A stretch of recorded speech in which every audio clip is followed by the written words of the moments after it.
শুভ দুপুর দর্শক, আমন্ত্রণ ব্যবসা বাণিজ্য আর অর্থনীতির সবশেষ সংবাদ নিয়ে নিউজ 24 নিয়মিত আয়োজন আপন ফ্যামিলি মার্ট বিজনেস আওয়ারে। সাথে আছি আমি রিয়াজ সুমন। শনি থেকে বৃহস্পতিবার দুপুর 1টায় প্রচারিত হচ্ছে এই অনুষ্ঠান। আয়োজনে থাকছে দেশ বিদেশের ব্যবসা বাণিজ্যের সবশেষ খবর এবং খবরের বিশ্লেষণ। এছাড়াও থাকবে শেয়ার বাজার এবং মুদ্রা বাজারের আপডেট। হেয়ার কাট বাতিল সহ লেনদেন স্বাভাবিক করার দাবিতে শান্তিপূর্ণ মানববন্ধন করেছে সম্মিলিত ইসলামী ব্যাংকের আমানতকারীরা। রোববার সকাল 10টায় জাতীয় সংসদ ভবনের দক্ষিণ প্লাজা ফটকের সামনে মানববন্ধন কর্মসূচি পালন করে আমানতকারীরা। এর আগে বাংলাদেশ ব্যাংকের সামনে মানববন্ধন থেকে হেয়ার কাট আইন প্রত্যাহার করে 2024 ও 2025 সালের চুক্তি অনুযায়ী মুনাফাসহ আমানতের আসল টাকা ফেরত দেওয়ার দাবি জানান ভুক্তভোগী আমানতকারীরা। একই সঙ্গে দেশের অন্যান্য তফসিলি ব্যাংকের মতো সম্মিলিত ইসলামী ব্যাংকের সব ধরনের লেনদেন স্বাভাবিক করা এবং মেয়াদ শেষে চুক্তি অনুযায়ী এফডি, ডিপিএস ও এমটিটিআর এর অর্থ ফেরত দেওয়ার আহ্বান জানান তারা। আমানতকারীদের অভিযোগ, ব্যাংক লুটকারীদের শাস্তির আওতায় না এনে উল্টো দায় চাপানো হচ্ছে আমানতকারীদের উপর। এ বিষয়ে প্রধানমন্ত্রীর হস্তক্ষেপ কামনা করেন তারা।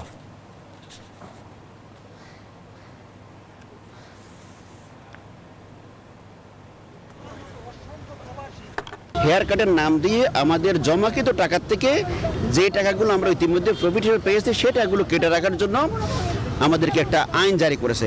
ব্যাংকের মধ্যে যদি কোনো লস হয় সে লোক কোনো অবস্থাতে গ্রাহকরা নিতে পারে না, কারণ ব্যাংকের মধ্যে যদি অবৈধভাবে যদি কোনো দুর্নীতি হয় তার জন্য দুর্নীতিবাজ কর্মকর্তারা বা বাংলাদেশ ব্যাংকে দায়ী হয়। আমাদের আমানতকারীদের যে হেয়ার কাটের একটা অনৈতিক আইন করা হয়েছে, এই 24-25-এর হেয়ার কাটের আইন বাতিল করতে হবে। আমাদের হেয়ার কাটটা বাতিল করে দেব, ব্যাংক লেনদেনটা স্বাভাবিক করুক, এটি হলো আমাদের প্রাণের দাবি।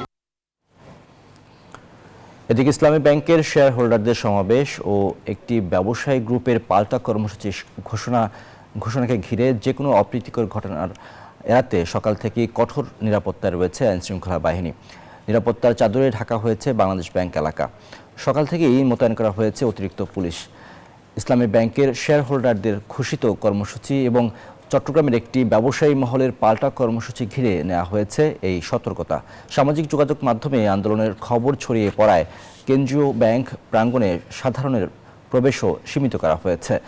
তবে ঘোষণা থাকলেও আজ বাংলাদেশ ব্যাংকের সামনে বড় কোনো জমায়েত দেখা যায়নি। এর আগে কয়েকদিন ধরে ইসলামী ব্যাংকের আমানতকারী ও চাকরিচ্যুত কর্মকর্তারা বিভিন্ন দাবিতে কর্মসূচি পালন করে আসছে।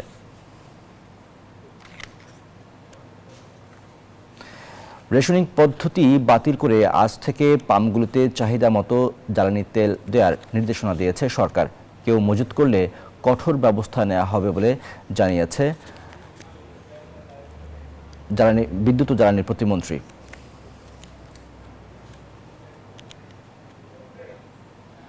জনগণের ঈদযাত্রা নির্বিঘ্নে পালন এবং বড় মৌসুমে কৃষকদের প্রয়োজনীয়তা বিবেচনায় জ্বালানি তেল বিতরণে রেশনিং সহ সব ধরনের বিধিনিষেধ তুলে নেওয়ার সিদ্ধান্ত গ্রহণ করা হয়েছে।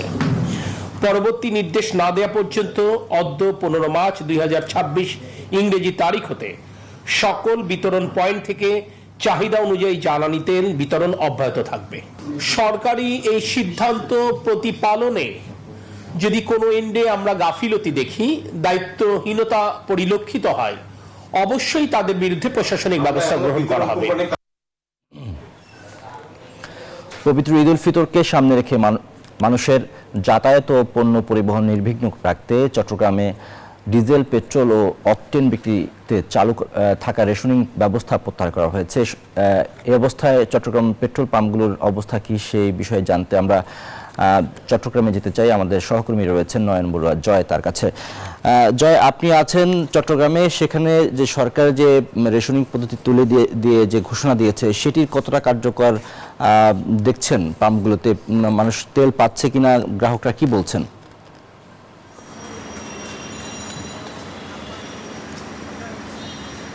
ধন্যবাদ রিয়াজ সুমন আপনাকে। দীর্ঘ লাইন কিন্তু এখনো পর্যন্ত দেখা যাচ্ছে। তেলের যে একটা সংকট জ্বালানির, সেই সংকটটা তেমন কাটেনি। আমরা দেখতে পাচ্ছি সকাল থেকে কোনো পেট্রোল পাম্পে তেল দেওয়া শুরু হয়েছে, যেহেতু সরকার একটা ঘোষণা দিয়েছে যে রেশনিং পদ্ধতি অন্তত ঈদের জন্য থাকবে না। তার কারণে সকাল থেকে কিউসি সহ আরও কয়েকটি পেট্রোল পাম্পে আমরা গিয়ে দেখেছি সকাল থেকে তেল না দিলেও 10টার পর থেকে কিন্তু তেল তারা দিয়েছেন এবং কি কোনো বিধিনিষেধ নেই, যার যেমন প্রয়োজন তেমন দিচ্ছে। কিন্তু এখন আমরা আরেকটা পেট্রোল পাম্পে এসেছি, অ্যাপোলো 11 লিমিটেড নামে একটি পেট্রোল পাম্প দেখতে পাচ্ছেন।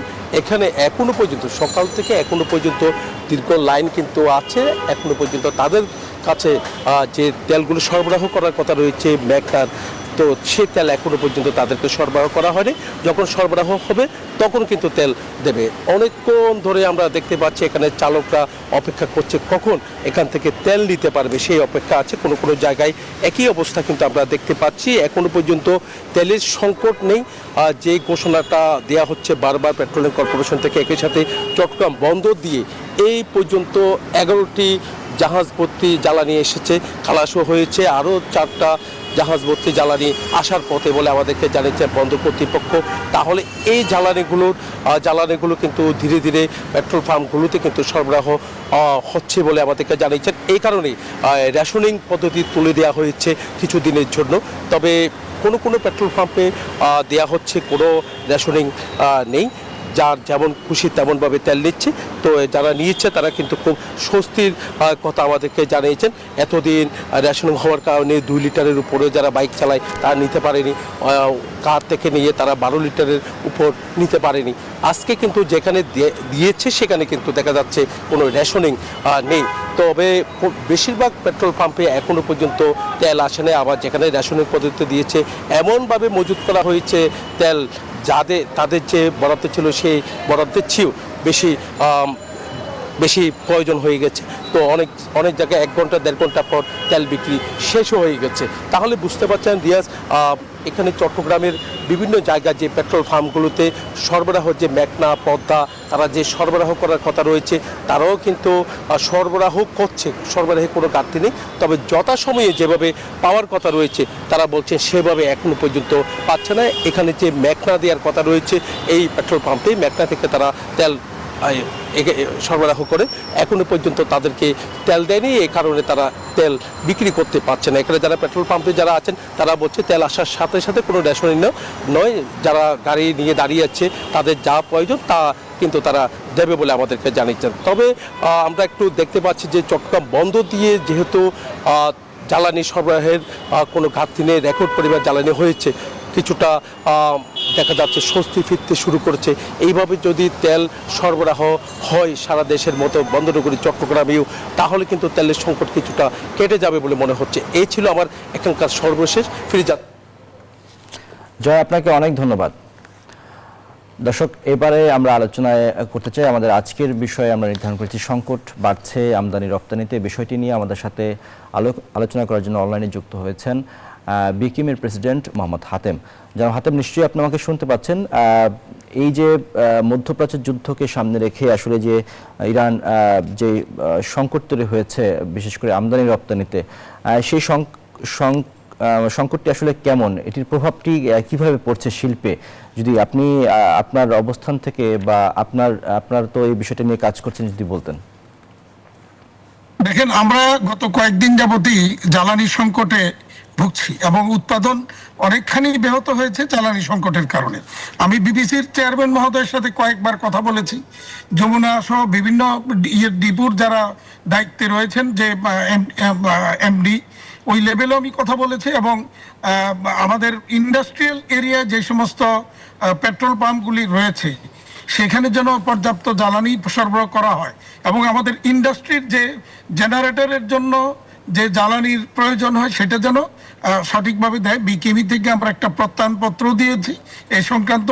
সেই অনুযায়ী ধর্ণা দিয়েও কিন্তু অনেক ক্ষেত্রে কিন্তু জ্বালানি পাওয়া যায়নি। আজকেও সকালে আমাকে কিন্তু 2টা ফ্যাক্টরি আমাকে জানিয়েছে যে তারা পাচ্ছে না। বিকেবি নারায়ণগঞ্জ অফিস থেকে আমাকে জানিয়েছে যে তার জ্বালানি পাচ্ছে না, তারা গিয়েছে কিন্তু তাদেরকে জ্বালানি দেয়নি। তো এরকম অভিযোগ কিন্তু শুনেছি।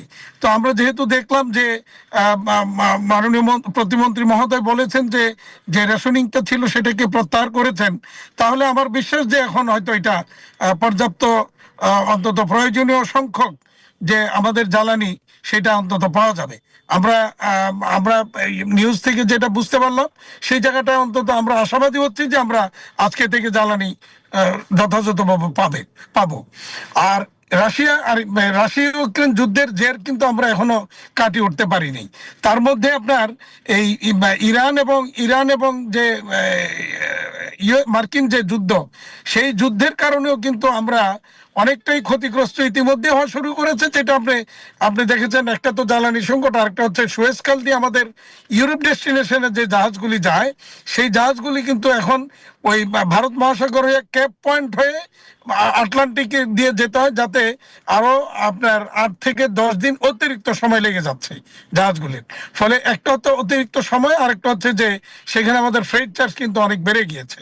তো এই সব কিছু মিলিয়েই একটা টোটাল রপ্তানি ক্ষেত্রে একটা নেতিবাচক একটা প্রতিক্রিয়া তৈরি হয়েছে, এবং বাইরেও কিন্তু অনেকটা শঙ্কার মধ্যে। একদিকে মার্কিন ট্যারিফ নিয়ে একটা আনপ্রেডিক্টেবল সিচুয়েশন, আর অপরদিকে এই জ্বালানি সংকট, সব যুদ্ধ অবস্থার কারণে নানাভাবেই কিন্তু আমরা এই শঙ্কাটা তৈরি হয়েছে। মানে ডিজেল সংকটে অনেক গার্মেন্টস প্রতিষ্ঠান উৎপাদন ব্যাহত হচ্ছে বলে ব্যবসায়ীরা দাবি করছেন। বাস্তব চিত্রটা আসলে কি? হ্যাঁ, উৎপাদন ব্যাহত হয়েছে, কারণ প্রতিদিনই তো আপনার মিনিমাম 3 ঘন্টা লোডশেডিং থাকতেছে। তো এই লোডশেডিং এর কারণে তো আমার উৎপাদন, যখন আমি জেনারেটর চালাতে পারছি না, ডিজেল পাচ্ছি না, তখন তো আমি তো ওখানে ক্ষতিগ্রস্ত হচ্ছি। এটা তো হবে স্বাভাবিক। উৎপাদন খরচ যদি বেড়ে যায় এই যে এরকম পরিস্থিতির মধ্যে, সেক্ষেত্রে আসলে কারখানা বন্ধ হয়ে যাওয়ার, বিশেষ করে ছোট বা মাঝারি যে কারখানাগুলো আছে সেগুলো বন্ধ হয়ে যাওয়ার ঝুঁকি তৈরি হয়, এবং এটির প্রভাব কিন্তু আসে যে কর্মসংস্থান ক্ষেত্রে, যে এটির নেতিবাচক একটা প্রভাব পড়ে। সেই জায়গাটা যদি বলতেন যে এই যুদ্ধ পরিস্থিতির কারণে উৎপাদন খরচ আপনাদের বাড়ছে কিনা, এবং ছোট মাঝারি যে শিল্পগুলো আছে তাদের অবস্থা কি? দেখেন, আমরা দীর্ঘদিন যাবতই বলে আসছি, নানা কারণে নানা অজুহাতে ব্যাংকগুলি আমাদেরকে অসহযোগিতা করছে, এবং কিছু হলেই তা আমাদের আমদানি রপ্তানি কার্যক্রমটা বন্ধ করে দিচ্ছে ব্যাংকগুলি। ফলে ক্ষুদ্র মাঝারি শিল্পগুলি কিন্তু সবচেয়ে বেশি ক্ষতিগ্রস্ত হচ্ছে এই ক্ষেত্রে। এবং তাদের ধরেন যদি একটা ফ্যাক্টরি থেকে যদি 10 দিন ব্যাক টু ভ্যাকেন্সি দিতে বিলম্ব করে, তাহলে কিন্তু তার প্রোডাকশন প্রক্রিয়াটা কিন্তু 10 দিন পিছিয়ে যাচ্ছে। ফলে সে আলটিমেটলি 10 দিন 20 দিন এরকম যখন বিলম্ব ঘটে, তখন ফাইনালি সে শিপমেন্ট ডেটটা ফেল করলে তাকে আইদার এয়ার শিপমেন্ট দিতে হয়। এয়ার শিপমেন্ট দিলে পরে তার যে এয়ার শিপমেন্ট যে পণ্যটা যাবে, তার 50 to 60% এয়ার ফ্রেট বাবদ দিয়ে দিতে হয়। ফলে বিশাল অঙ্কের একটা ঋণের বোঝা তার উপর কিন্তু তখন তৈরি হয়ে যায়। আবার উৎপাদন ব্যাহত হলে পরে আমার এদিকে জ্বালানি সংকটের কারণে উৎপাদন ব্যাহত হচ্ছে। সেই উৎপাদন ব্যাহত হলে পরে সেখানেও কিন্তু একটা বিলম্ব হচ্ছে। বিলম্বের কারণে আইদার ডিসকাউন্ট অথবা এয়ার শিপমেন্ট, দুইটার মধ্যে আমাদেরকে কোনো ক্ষেত্রে পড়ে যেতে হচ্ছে। ফলে সেখানেও কিন্তু একটা ক্ষতির পরিমাণ বেড়ে যাচ্ছে। আর এতে করে আপনি দেখেন, অনেকগুলি ফ্যাক্টরি কিন্তু ইতিমধ্যে বন্ধ হয়েছে, আর এখনো আরো অনেকগুলি ফ্যাক্টরি, যেমন গতকালও একটা ফ্যাক্টরি বন্ধ করার ঘোষণা দিয়েছে। এরকম ভাবে একটার পর একটা কিন্তু ফ্যাক্টরি বন্ধ হচ্ছে।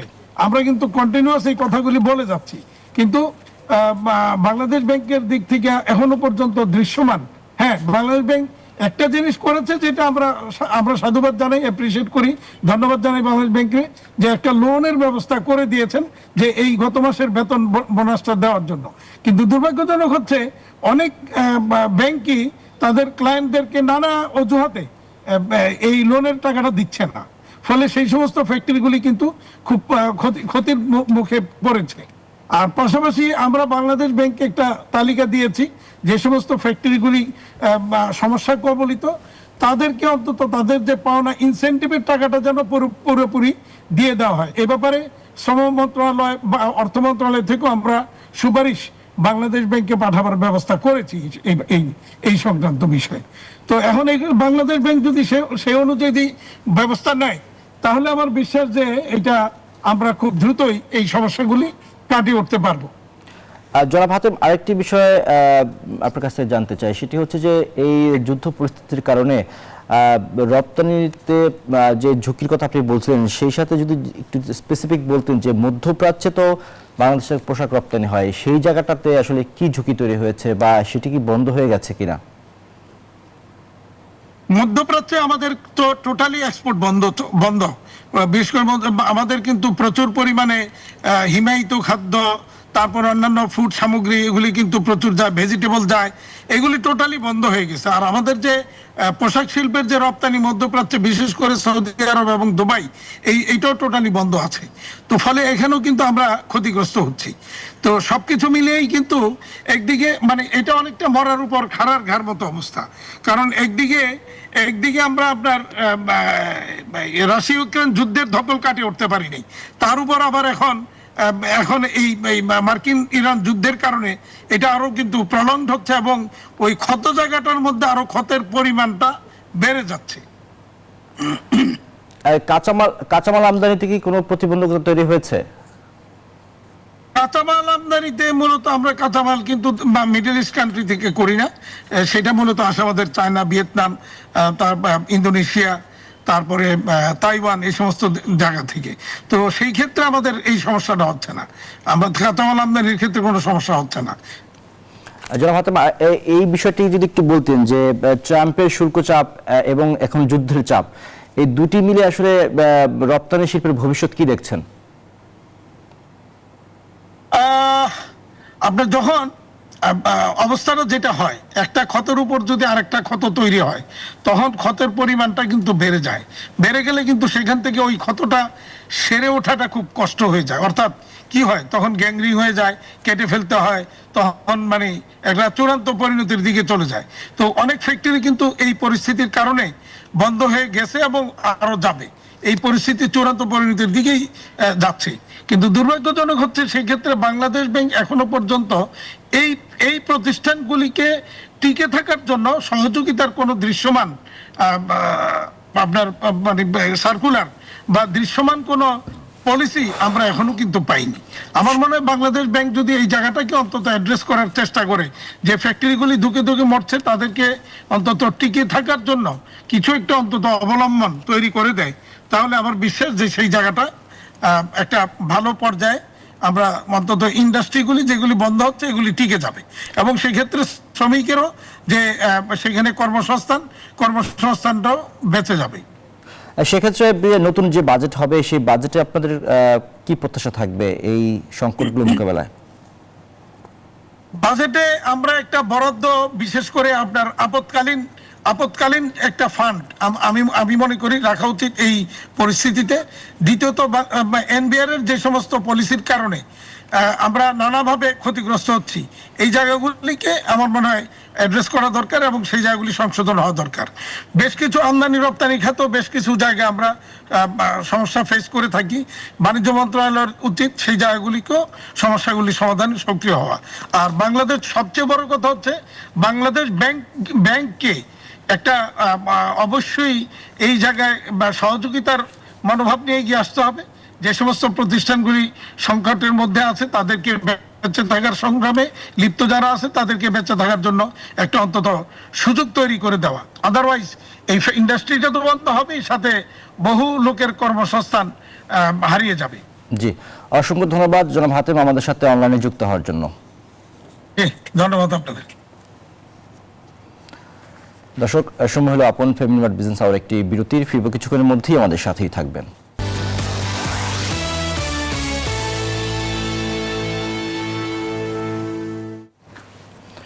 বিরতির পর আবার আমন্ত্রণ আপন ফ্যামিলি মার্ট বিজনেস আওয়ারে।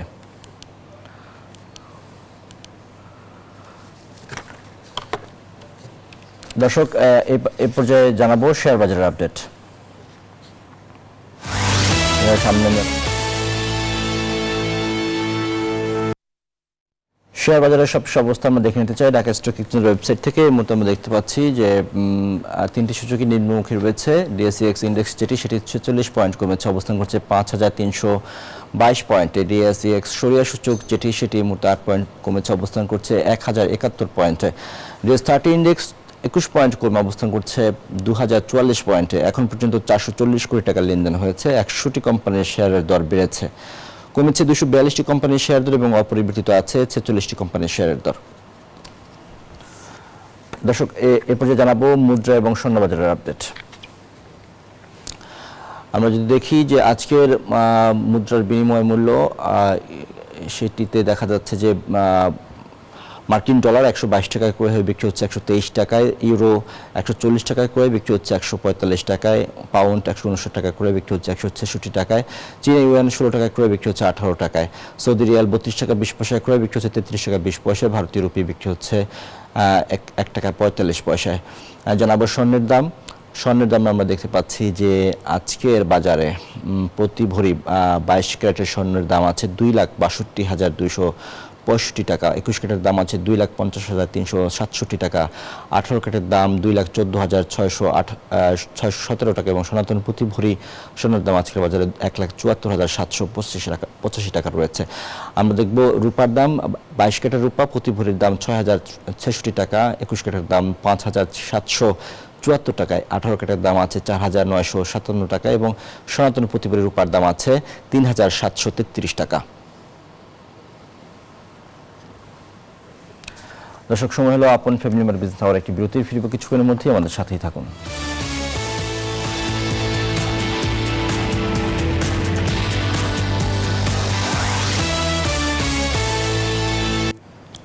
বিরতির পর আবারও আমন্ত্রণ আপন ফ্যামিলি মার্ট বিজনেস আওয়ারে। বিশ্ব ভোক্তা অধিকার দিবস জাতীয় দিবসের মর্যাদা পাওয়া সত্ত্বেও গত 2 বছর ধরে এটি সরকারিভাবে পালন করা হচ্ছে না বলে অভিযোগ করেছেন কনজিউমার অ্যাসোসিয়েশন অব বাংলাদেশ ক্যাবের সভাপতি AHM শফিকুজ্জামান। রোববার রাজধানীর জাতীয় প্রেস ক্লাবের সামনে বিশ্ব ভোক্তা অধিকার দিবস উপলক্ষে আয়োজিত এক প্রতিবাদ সভায় এই অভিযোগ করেন তিনি। এ সময় নিরাপদ পণ্য নিশ্চিত ও বাজার সিন্ডিকেট ভাঙতে ক্যাবের পক্ষ থেকে 7 দফা দাবি তুলে দেওয়া হয়, যার মধ্যে অন্যতম দ্রব্যমূল্য নিয়ন্ত্রণে কঠোর আইনি ব্যবস্থা, ভেজাল পণ্য রোধে বাজার তদারকি জোরদার এবং ভোক্তা অধিকার সংরক্ষণ আইনের দ্রুত সংশোধন।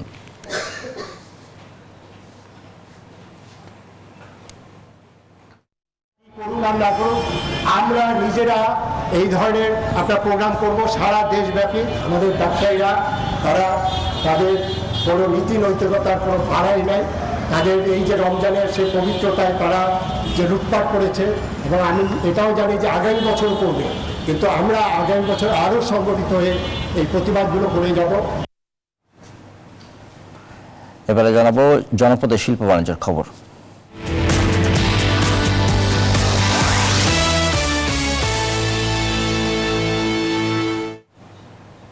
দিনাজপুরে স্ট্রবেরি চাষ করে ভাগ্য বদলেছেন চাষিরা। গতানুগতিক চাষাবাদের বাইরে এসে এই অঞ্চলের কৃষিতে যুক্ত হয়েছে নতুন মাত্রা। বাজারে বেশ চাহিদা থাকায় লাভবান হচ্ছেন চাষিরা। ফখরুল হাসান পলাশের পাঠানো তথ্যচিত্র, ডেস্ক রিপোর্ট।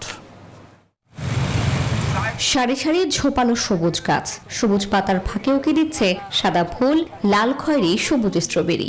আধুনিক মালচিং পদ্ধতিতে চাষ হয়েছে বিদেশি ফল স্ট্রবেরি।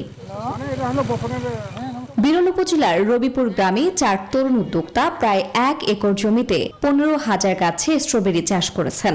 ইতিমধ্যে 8.5 মন ফল তুলেছেন। কেজি প্রতি প্রায় 400 টাকায় বিক্রি হচ্ছে। মৌসুম শেষে প্রায় 150 মন ফলন ও 7 থেকে 8 লাখ টাকা লাভের আশা তাদের। আমরা এখানে 66 শতক মাটিতে স্ট্রবেরি লাগিয়েছি। এবার আশা করছি যে 3,000 কেজি মানে 3 টন মাল নিব। আমরা 1000 চারা নিয়ে আসি। চারা আমরা কিন্তু নিজেই তৈরি করছি। চারা তৈরি করার পরে এখানে 62 শতক জমিতে লাগাইছি। আল্লাহর রহমতে মোটামুটি ফলন ভালো আসছে। কারিগরি সহায়তা ও পরামর্শ প্রদান করছে স্থানীয় কৃষি বিভাগ।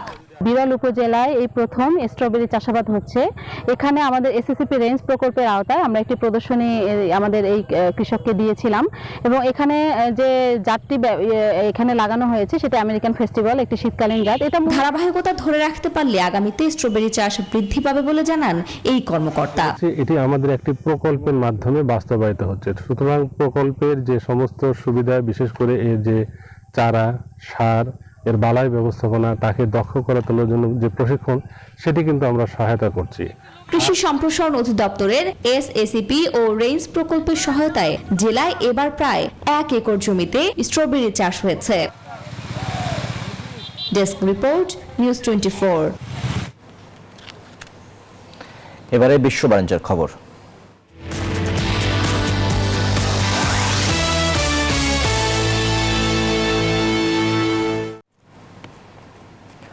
হরমুজ প্রণালী খোলা রাখতে বিশ্ববাসীকে এগিয়ে আসার আহ্বান জানিয়েছেন মার্কিন প্রেসিডেন্ট ডোনাল্ড ট্রাম্প। এমনকি ইরান যুদ্ধ বন্ধে চুক্তি করতে এখনও রাজি নয় বলেও জানান তিনি। তবে যুদ্ধ বন্ধ করতে যুক্তরাষ্ট্রকে পারস্য উপসাগরীয় দেশ ত্যাগ করতে হবে বলে হুঁশিয়ারি দিয়েছে আইআরজিসি। এর মধ্যেই ইস্পাহান প্রদেশের মার্কিন ইসরায়েলি যৌথ হামলায় প্রাণ গেছে অন্তত 15 জনের। ইরানে মার্কিন ইসরায়েলি যৌথ হামলার প্রভাব সরাসরি পড়েছে বৈশ্বিক তেলের বাজারে। এই অবস্থায় আন্তর্জাতিক বাজারে হু হু করে বাড়ছে তেলের দাম। এই সংকট নিরসনে এবার বিশ্বের বিভিন্ন দেশকে যুদ্ধজাহাজ পাঠানোর আহ্বান জানান মার্কিন প্রেসিডেন্ট ডোনাল্ড ট্রাম্প। স্থানীয় সময় শনিবার এনবিসিকে দেওয়া এক টেলিফোন সাক্ষাৎকারে তিনি হরমুজ প্রণালীতে নৌ নিরাপত্তায় অন্য দেশের সহযোগিতা চান। এ সময় ইরান যুদ্ধ বন্ধ করতে চুক্তি করতে প্রস্তুত নন বলেও জানান মার্কিন প্রেসিডেন্ট। তবে ডোনাল্ড ট্রাম্পের দাবি নাকচ করে ইরানের পররাষ্ট্রমন্ত্রী আব্বাস আরাগচি বলেন, হরমুজ প্রণালী শুধু যুক্তরাষ্ট্র ও ইসরায়েলের জাহাজের জন্য বন্ধ রয়েছে। এর মধ্যে যুদ্ধ বন্ধ করতে হলে যুক্তরাষ্ট্রকে পারস্য উপসাগরীয় দেশ ত্যাগ করতে হবে বলে মন্তব্য করেন আইআরজিসির সাবেক কমান্ডার। একটি আমেরিকান নৌবাহিনীর জাহাজকে পারস্য উপসাগরে প্রবেশ করতে দেয়া হবে না। গত 50 বছর ধরে তারা নিরাপত্তাহীনতার কারণ। এই যুদ্ধ কিভাবে শেষ হবে তা আমাদের নিয়ন্ত্রণে। এদিকে ইরানে অব্যাহত রয়েছে যুক্তরাষ্ট্র ও ইসরায়েলের যৌথ হামলা। এর মধ্যেই ইরানের ইস্পাহান প্রদেশের বিভিন্ন স্থাপনায় ক্ষেপণাস্ত্রের আঘাতে বেশ কয়েকজনের প্রাণহানির খবর পাওয়া গেছে। পাল্টা ইসরায়েলের হামলা অব্যাহত রেখেছে ইরানও। শনিবার আইআরজিসির হামলায় কেঁপে ওঠে কুয়েত আন্তর্জাতিক বিমানবন্দর সহ ইরাকের মার্কিন স্থাপনা। এমনকি আবুধাবি ও দুবাইয়ের বন্দর এলাকা দ্রুত খালি করার আহ্বানও জানানো হয়েছে। মার্কিন নাগরিকদের বাগদাদ ছাড়ারও পরামর্শ দিয়েছে যুক্তরাষ্ট্র। আফরিন মৌ, নিউজ 24। এই ছিল আপন ফ্যামিলি মার্ট বিজনেস আওয়ারের আজকের আয়োজন। এতক্ষণ সাথে থাকার জন্য ধন্যবাদ সবাইকে।